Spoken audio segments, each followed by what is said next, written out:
โอ้มาขำมันเนาะไปใช้อีกวันนี้ไปใช้อีก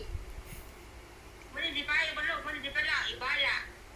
ฮะไม่ได้เอาไปบอกไปไปเป็นของ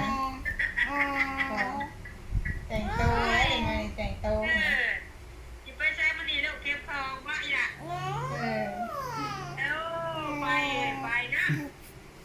ไปพอเจไปแล้วนะลูกเด้อเป็นหนูลาย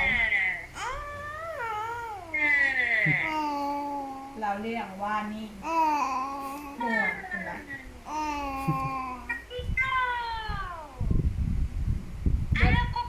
เบิดแล้วไปใช้อีกบนระบอใหญ่ไปใส่ลูกไปใส่ไปอีกคนไปหล่อเมืองบ่ทางไหนอยากแม่เมืองเลย